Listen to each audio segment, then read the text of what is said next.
Bob, would you consider still looking at options with PBC with Broner again? Those guys, a lot of interest was in that fight with Manny. No. Broner's out of his friggin' mind. We offered the fight to Broner. I was dealing with Al Heyman. Al wanted to make the fight. We offered him a really good purse. We were maybe 100,000 apart, and Broner then asked for 50% more than the purse we were talking about, which made it outlandish. Broner is something mentally wrong with him. Did you hear what Floyd said? He said a lot of these young fighters, they're getting paid too much. He thinks that they need to scale back, put in the work. Well, that shows that Floyd is becoming a promoter, because absolutely, you know, promoters always say that fighters want too much.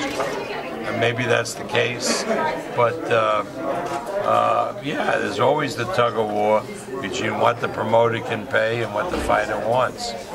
Manny is not selling as much as pay-per-view as before. Are you worried about that? Is what?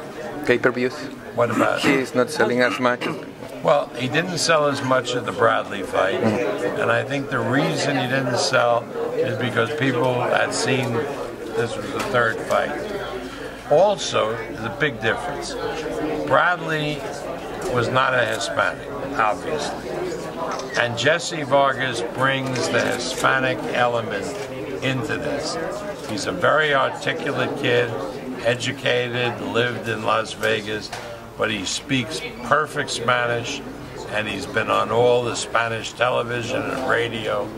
And the Spanish people are paying attention. And how do I know that? Is because on the closed circuit, the bars and the restaurants, they're doing, Joe Galati's company is doing record business on those bars, because they're mainly Hispanic bars. And you know, there aren't that many Filipino bars, because the Filipinos go to the Mexican bars a lot. And so that indicates to me that at least with the Hispanic community, this fight's catching on. And also, I mean, when have you seen a card with 4 world title fights with fighters from all over the world? China, Thailand, Japan, Mexico, the United States. I mean, it's really a tremendous night of boxing. 4 world title fights on the same card.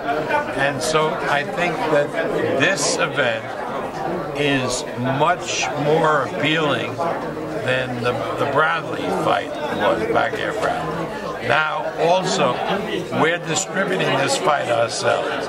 People can buy it same way on the satellites, DirecTV, Dish, the cable network, but we're doing it ourselves. So we're not spending the money on what we call shoulder programming, the stuff that goes on HBO before the fight, which the promoter pays for. Instead, we've taken that money and we put it on our own shoulder programming called All In, which is on YouTube, Twitter, Facebook, because the world is changing. The young people are getting their information from social media rather than from traditional television outlets. How about the tickets at the gate? We're going to be sold out. We're getting very close to where we'll be sold out. But Timothy Bradley is in a precarious position. He's pretty much gone through your gamut, and he wants to fight for another belt. Who can you foresee Timothy Bradley fighting? Because if he wants to fight for a belt, he has to wait till spring. Forget fighting for a belt. That's bullshit.